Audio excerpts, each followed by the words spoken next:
She had only one chance. One desperate, reckless chance to save her father's life. 10 meters. 8. 5. Her heart pounded, her lungs burned, her hands shook, but the briefcase had to be hers. Then he caught her. Daniel. The man she'd just tried to rob. And in that moment, everything changed. Sit tight, because I'm about to take you on a story full of suspense, love, and unexpected twists. Don't forget to like, share, and subscribe, and tell us in the comments where you're watching from and what time it is. The hospital corridor smelled of antiseptic and fear. Amara paced back and forth, her palms cold and damp, her heart pounding so loudly she could barely hear the doctor's words echoing in her mind. His condition is critical. We have to operate immediately. Her father had collapsed that morning. One moment he was sitting on their worn-out couch reading an old newspaper, and the next he slumped sideways, clutching his chest. The ride to the hospital had felt like a nightmare. Traffic roaring, the taxi rattling, her father barely conscious beside her. She prayed the entire journey. She begged God not to take him the way he had taken her mother. "Miss Amara," the doctor called again. She rushed forward. "Yes, doctor. Please, how is he?" "He is stable for now, but not for long. He needs surgery as soon as possible." The doctor hesitated, folding his arms. "Before we proceed, you must pay the deposit. If not..." She already knew the rest. Hospitals didn't run on pity. Life didn't pause for the poor. "How much?" she whispered. He told her. Her heart shattered. She had already spent everything on scans, medications, and the emergency care just for him to make it through the morning. She could barely afford her own transport home. "Doctor, please, can you start?" "I'll find the money," she begged, her voice shaking. His expression softened. "I'm sorry, Amara. The hospital can't." Then, gently, "Try your family, or friends." Family. She had only one person left, lying unconscious in the operating ward. Friends. She had a few, but not the type who could lay their hands on millions within minutes. She walked into the hallway, sat on a cold plastic chair, and buried her face in her trembling palms. Her father's breathing mask, the beeping machines, the urgency in the doctor's voice, everything replayed over and over. Tears rolled down her cheeks uncontrollably. Who can I ask? Who will help me? And then, an unwelcome but undeniable thought crossed her mind. Alex. Her childhood friend. Her former protector. Her present headache. They had grown up together on the same street. Alex was once the skinny boy who fought off bullies for her and shared his lunch whenever she forgot hers. Then business came, money came, power came, and he changed. Not fully, but enough that he believed everything had a price. Including love. For 2 years, he had been asking her out, lavish gifts, late-night calls, promises she didn't trust. She never accepted. She never led him on. She made it clear, "You're my friend, Alex." Only that. But he liked her more than that. And now, he was the only person she could think of who had enough money to save her father. Amara wiped her face with the back of her hand and stood. She had no choice. Pride was useless now. She needed help. She hurried out of the hospital and flagged down a kiki. The driver quoted a price that made her chest tighten, but she nodded silently. The ride to Ikoyi felt endless. The noise of Legos faded into a distant roar behind her racing thoughts. Alex's mansion stood tall behind a black, towering gate. The walls were clean cream marble, the kind that screamed wealth. 2 security men stepped forward immediately. "Good afternoon. Who are you here to see?" one asked. "Alex," she said, clearing her throat. "My name is Amara. Tell him Amara is here." They exchanged glances, noticing her red eyes and wrinkled clothes. But after a call inside, the gate opened. As she walked up the driveway, past expensive cars arranged like trophies, She felt the reality of her situation sink deeper. I really came here. I really need him. The front door opened, and Alex appeared, smiling broadly. Well, well, look at who we have here, he teased, stepping forward. Amara, in my house? I hope the world hasn't ended. She tried to smile but failed. Good afternoon, Alex. His smile faded slightly. You look stressed. What's wrong? Come inside. The living room was cold from the AC, decorated with glass tables, imported rugs, and a chandelier that sparkled like crushed diamonds. Amara sat carefully on the edge of a white leather couch. Alex waved to a housekeeper. What would you like to drink? Juice. Something cold, he offered. Just water, she whispered. He studied her face for a moment before signaling for the drink. When they were alone, he leaned forward, expression serious now. Amara, talk to me. What happened? Her voice wavered. It's my father. He collapsed. The doctor said he needs urgent surgery. She swallowed hard. I don't have the money. Not even close. Alex nodded slowly, but she could see the gears turning behind his eyes. So I came to ask, please, can you help me? She asked softly. Please, Alex. For a long moment, he didn't respond. Instead, he stood and walked toward the window, his back to her. Amara's hands began to shake. She knew that silence. She had heard it before, when she asked him for favors, and he wanted something in return. Finally, he turned around. Amara, you know I love you. I've always loved you. And you know how many times I've asked you to give us a chance. She froze. No, Alex, don't. If you want my help, he interrupted gently, you have to give me what I've been asking for. Spend one night with me. Her mouth fell open. Tears instantly filled her eyes. Alex, how can you say that? My father's life.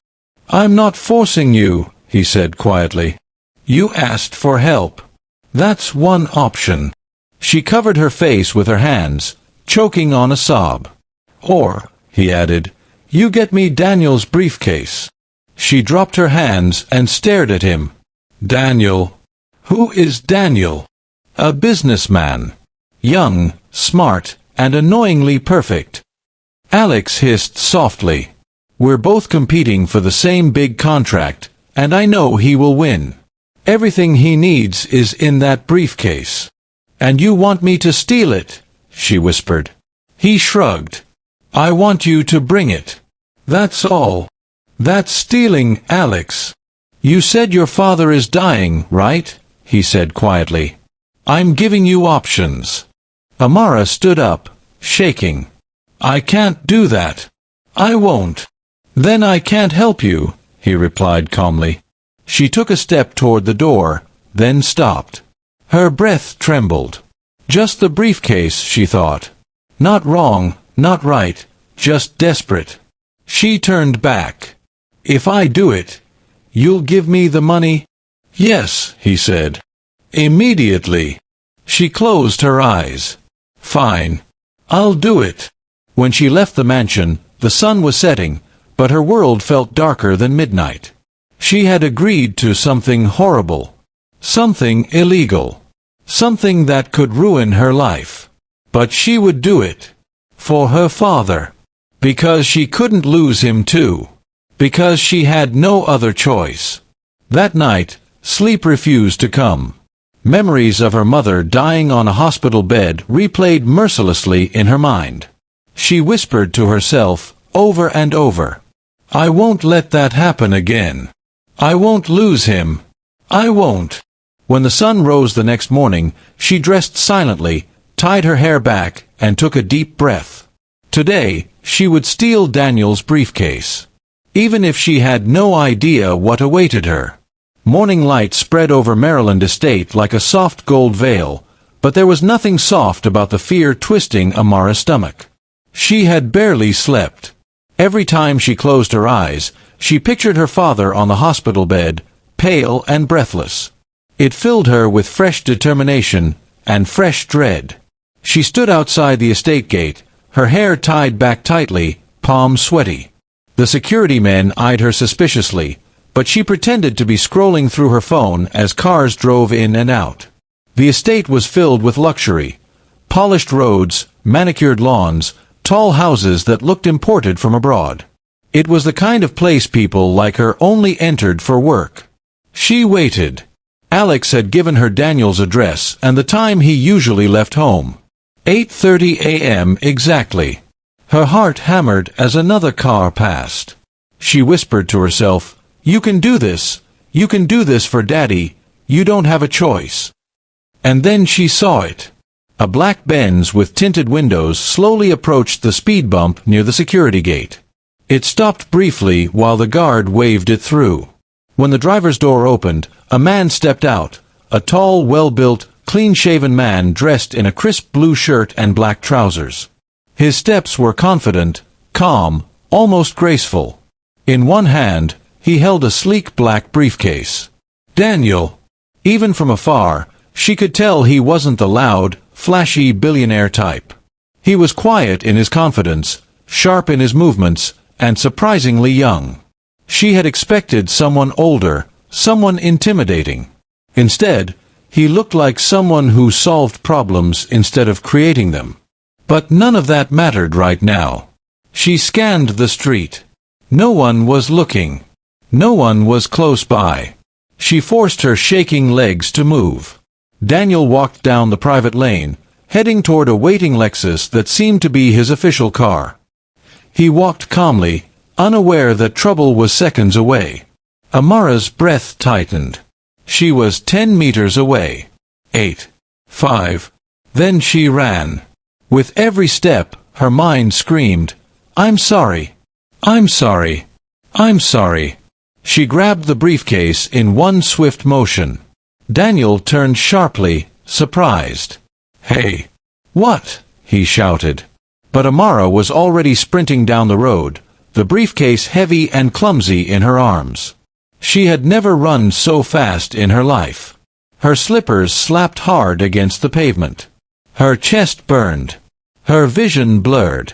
Behind her, Daniel's footsteps thundered. "Stop!" he yelled. She didn't look back. If she looked back, she would fall. If she fell, she would lose the money. If she lost the money, her father would die. That thought alone pushed her legs harder. She cut into a smaller street inside the estate, her lungs screaming for air. She tried to jump over a pothole, but she stumbled. Before she could regain balance, a strong hand grabbed her arm. "Daniel!" He yanked her back, forcing her to stop. The briefcase slipped from her fingers and fell to the ground. He held onto her wrist tightly, breathing hard, anger written across his face. "Who are you?" he demanded, his voice low but fierce.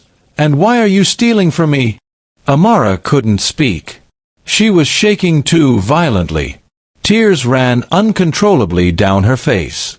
Daniel's expression softened slightly, but he kept his grip on her. "Are you crying?" he asked, confused. Amara covered her face with both hands, sobbing into her palms. She expected him to shout at her, or call the guards, or drag her to the police station. Anything. But instead, Daniel hesitated. His voice lowered. "Hey, calm down. It's okay." He let go of her wrist. She stared at him through tears, trembling. Please, don't call the police. I'm begging you." Daniel sighed and rubbed his forehead. "I'm not calling the police." She blinked. "You're not." He shook his head. "You look like your world is falling apart. Thieves don't usually cry this hard." Amara sniffed, still shaking. Daniel reached into his pocket and handed her a clean white handkerchief. "Here," he said. "Take it. Breathe." Her fingers brushed his as she took it, still stunned. She wiped her face slowly, the fabric soft against her skin. Daniel bent and picked up his briefcase. "Come with me." We can't talk out here." "No, please." She stepped back, afraid he was leading her to security. He raised his hands gently. "I promise, I'm not handing you over. I just want to know what's going on." She swallowed. Her legs felt like they might collapse. Finally, she nodded. Daniel led her to his mansion. It was bigger than Alex's. Modern glass walls, trimmed hedges, a water fountain at the entrance. Everything screamed wealth, but unlike Alex's flashy palace, Daniel's home had a quiet elegance. Inside, the air smelled faintly of cedarwood. He guided her to a seat in the living room. "Water?" he asked. She nodded silently. When he returned with a glass, she held it with both hands to keep it from spilling. "Now," Daniel said, sitting across from her, "why were you trying to steal my briefcase?" Amara's lips trembled. She opened her mouth but closed it again. She didn't know where to begin. "Start anywhere," he encouraged. "I'll listen." She took a shuddering breath. "My father, he collapsed yesterday. The doctor said he needs urgent surgery. I've spent all my savings on treatments already. I have nothing left." Tears filled her eyes again. "The hospital refused to start until I deposit the money." Daniel watched her closely, his brows furrowed, not with anger but concern. "So, you needed money," he said slowly. She nodded. "Why steal? Why not ask someone you trust?" "I did," she whispered. "I went to my childhood friend Alex. He's rich. Very rich." Daniel stiffened slightly, as if the name meant something. "Alex Okoye? You know him." "We've met," he said. "Continue." Amara gripped the glass tighter. "He told me he could help, only if I spent a night with him." Shame burned through her. "Or I should bring him your briefcase." Daniel's eyes widened slightly. "He said that." She nodded, staring at her lap. I didn't know what was inside. I didn't know how important it was. I just wanted to save my father." Silence filled the room. Then Daniel let out a long, controlled breath. "Amara," he said softly, "you shouldn't have been put in that position." Her tears slipped again. I'm sorry I tried to steal from you." He leaned forward. "I should be the one apologizing. I judged you too quickly." She looked up, surprised. Daniel stood. "Get your bag. We're going to the hospital." "What?" "I'm paying for the surgery," he said simply. She covered her mouth with her hand as another wave of tears spilled out, this time from gratitude, not fear. Thank you so much." "Come on," he said gently. "Let's go save your father." The hospital smelled the same, fear and antiseptic. But this time, Amara wasn't alone. Daniel stood beside her as she spoke to the doctor. Once Daniel paid the deposit, the surgery team moved quickly. Her father was wheeled away, and Amara sank into a waiting chair, her hands trembling. Daniel sat beside her, calm and steady. Hours passed. She paced. He was patient. She cried. He comforted her. Every time she whispered, "What if something goes wrong?" Daniel answered the same way. "He'll be okay. Trust me." Finally, the doctor returned, smiling tiredly. The surgery was successful. Amara gasped, collapsing into a chair. Daniel guided her shoulders gently as she cried with relief. Her father was alive. He had been saved. And the man who saved him was the same man she had tried to steal from. As she looked at Daniel through her tears, something unfamiliar but warm spread through her heart. Maybe fate hadn't punished her.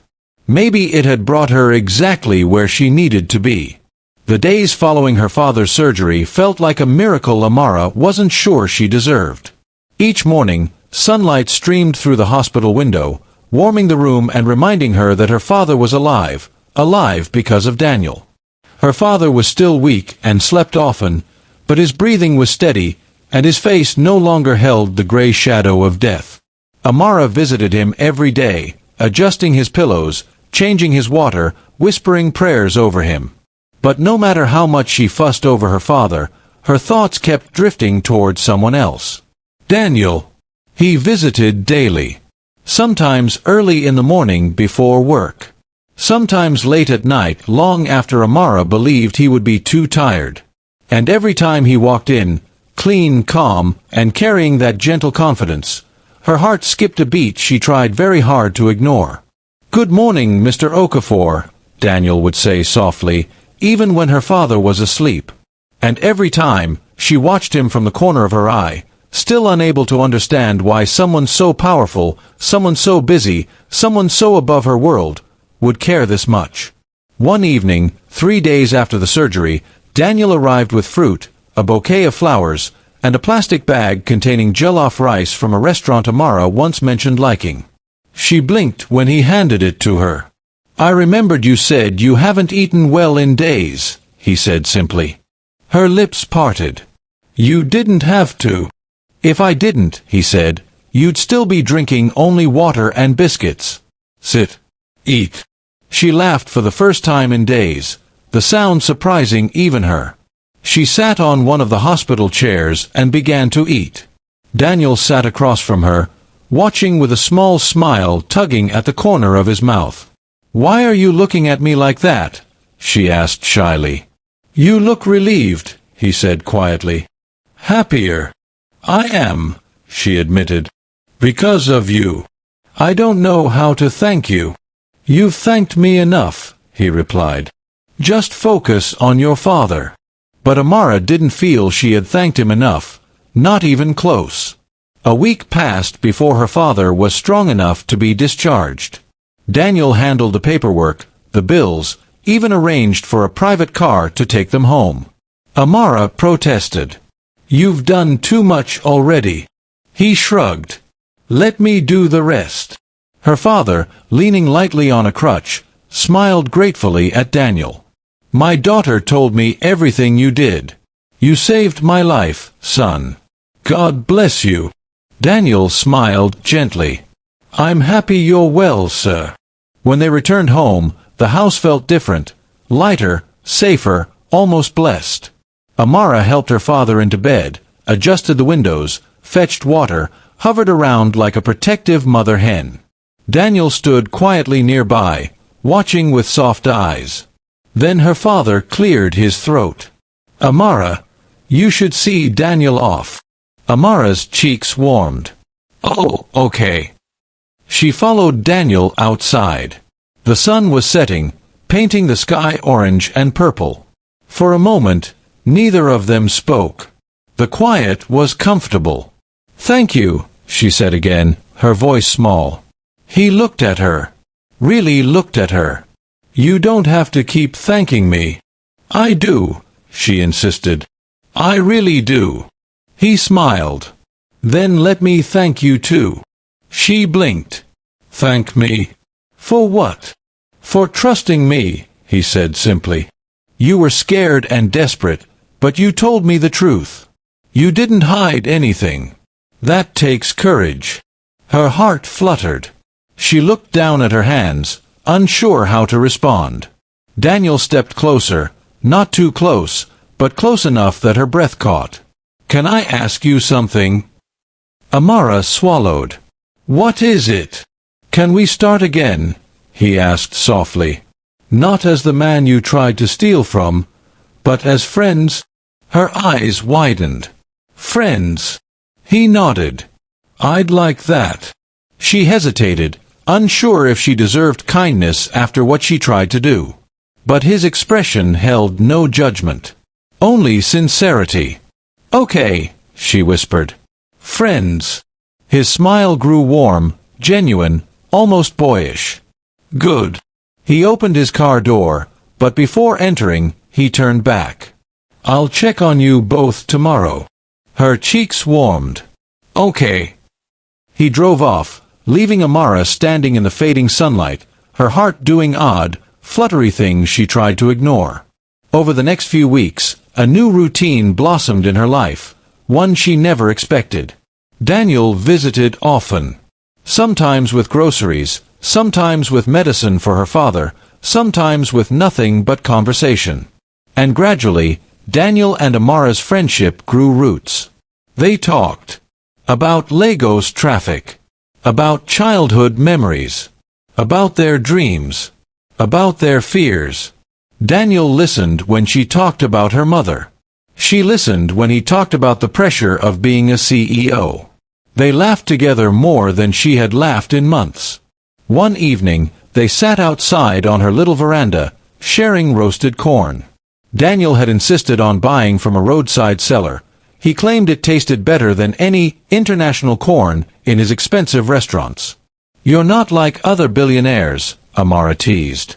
"What are other billionaires like?" he asked. "Proud, loud, show off, like Alex." Daniel chuckled. "Alex is a special case." She hesitated. "You don't like him?" Daniel's jaw tightened slightly, but his voice stayed calm.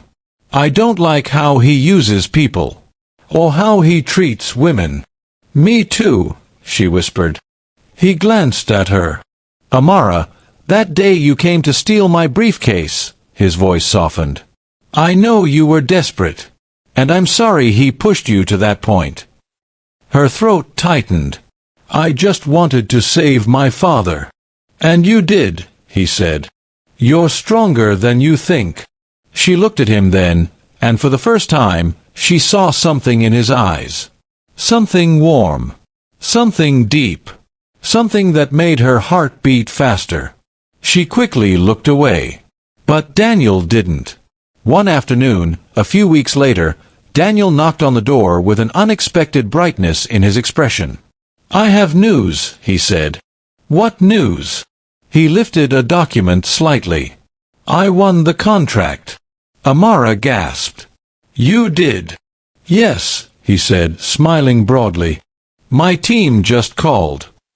Before she could think, she threw her arms around him.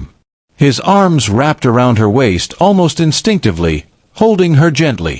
When she pulled away, her cheeks were burning, but Daniel's eyes were soft and unreadable. "I'm so happy for you," she said. "Thank you," he replied. "And I want to celebrate. With you." She blinked. "With me?" "Yes." His voice was warm but confident. "Dinner. Tomorrow evening." Her stomach fluttered. "Okay." He smiled. Slow, warm, breathtaking.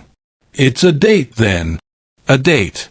The word echoed in her mind long after he left. Something was changing between them. She could feel it. In the way his eyes lingered on her. In the way her heart reacted whenever he smiled. In the way silence between them now felt sweet instead of awkward. And for the first time, Amara allowed herself to wonder. What if this bond was becoming something deeper? Something real? Something meant to be? She didn't know where it would lead. But she was no longer afraid to find out. The restaurant Daniel chose overlooked the Lagos lagoon, its soft lights reflecting on the calm water like scattered diamonds. Amara stepped out of the car, her simple wine-colored dress fluttering in the evening breeze. She felt nervous, warm in her cheeks, light in her chest, yet somehow safe. Daniel offered his hand. "Careful," he said as she stepped down. His touch was gentle, lingering just a little longer than necessary. Her heart fluttered. Inside, the restaurant glowed with warm golden lights. Soft jazz music drifted through the air. They were seated at a quiet table near the window, the moonlight casting silver across the water. Throughout dinner, they talked and laughed easily. Every time Amara looked at Daniel, she saw something new, something deeper. He looked at her like she was important, like she was worth every second of his time. After dessert, silence settled between them, not awkward, but charged with a feeling she couldn't name. Daniel reached across the table and gently took her hand. "Amara," he said softly, "these past weeks, You've changed something in me. I used to think work was everything. Success, meetings, deadlines. But then you came, unexpected and honest. And suddenly my life felt fuller. Her throat tightened. Daniel. He stood and walked around the table, then knelt beside her chair. Amara's eyes widened as he reached into his pocket and brought out a small velvet box. Her breath caught. I know this is sudden, he said, voice steady but full of emotion. But I also know what I feel. I don't want to wait months pretending it's just friendship. You're the woman I want beside me, in joy, in pain, in everything life brings. He opened the box. A simple, beautiful diamond ring sparkled up at her. People in the restaurant turned, some smiling, some gasping softly. But all Amara saw was him, the man who had saved her father, the man who had chosen kindness instead of judgment, the man whose presence now felt like home. Amara Okafor, Daniel said, looking directly into her eyes. Will you marry me? Her breath trembled. Tears filled her eyes, not the painful kind she shed weeks ago, but warm, overwhelming tears of joy. She nodded, unable to speak at first. Then, with a trembling smile, she whispered, Yes, Daniel. I love you. His face broke into a joyful smile as he slid the ring onto her finger. The restaurant erupted with gentle applause, but their world was just the two of them. Daniel stood and pulled her into a warm embrace. For the first time in a long time, Amara felt her future open wide, bright, hopeful, beautiful. She leaned into him, her heart steady and full. From the darkness of fear to the light of love, her life had changed in ways she never imagined. And it was only the beginning. Wow. What an emotional ride, right? If you enjoyed Amara and Daniel's journey, make sure to like, share, and subscribe so you never miss another story. And we'd love to hear from you. Tell us in the comments where you're watching from and what your favorite moment was.